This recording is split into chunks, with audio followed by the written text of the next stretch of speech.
कभी कभी जिंदगी हमें इतना थका देती है कि हमें पता ही नहीं चलता कि हम जी रहे हैं या बस निभा रहे हैं। रीमा 40 साल की एक आम भारतीय महिला, 2 बच्चों की मां, एक पत्नी और एक बहू।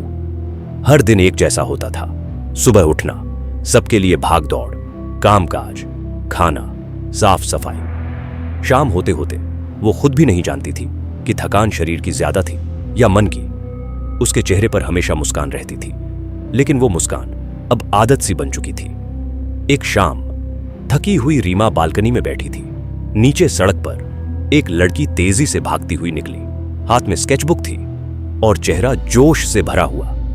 उसे देखकर रीमा ठहर गई। उसे याद आया, वो भी कभी ऐसे ही भागा करती थी, कभी कविताओं की बुक्स लेकर, कभी डांस क्लास में जाने के लिए। लेकिन अब कुछ सालों से उसने खुद से मिलना छोड़ दिया था।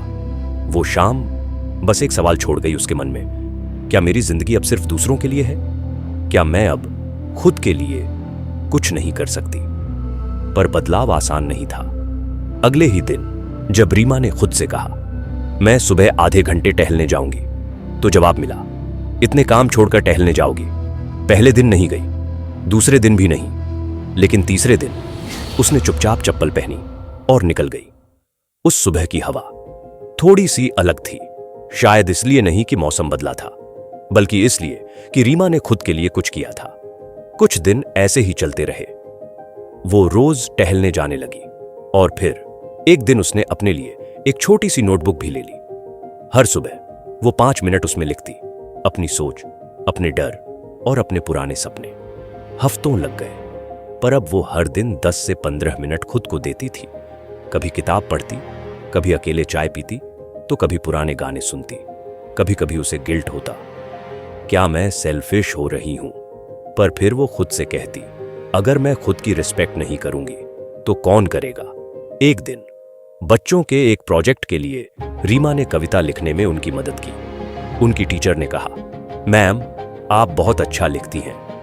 वो लाइन उसके दिल में उतर गई। उस रात उसने 10 साल बाद फिर से कविता लिखी और धीरे धीरे हफ्ते में एक बार वो अपनी कविताओं को सोशल मीडिया पर पोस्ट करने लगे। कुछ लोगों ने सराहा, कुछ ने इग्नोर किया, पर उसे कोई फर्क नहीं पड़ा। अब वो लिख रही थी अपने लिए। 6 महीने बाद उसकी एक कविता वायरल हो गई और उसके बाद एक महिला मंच ने उसे इनवाइट किया और कहा, आइए रीमा जी, और अपने बारे में कुछ बताइए। उस दिन जब वो स्टेज पर खड़ी हुई तो न रीमा अकेली थी, न खोई हुई।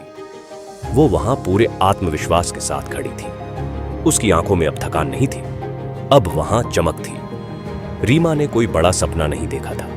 उसने बस इतना किया, हर दिन खुद के लिए थोड़ा थोड़ा समय निकाला, थोड़ा सुना खुद को, थोड़ा समझा खुद को, और बदले में जिंदगी ने उसे सब कुछ दिया। शब्दों में पहचान, अपनेपन में सुकून और जीने की फिर से वजह।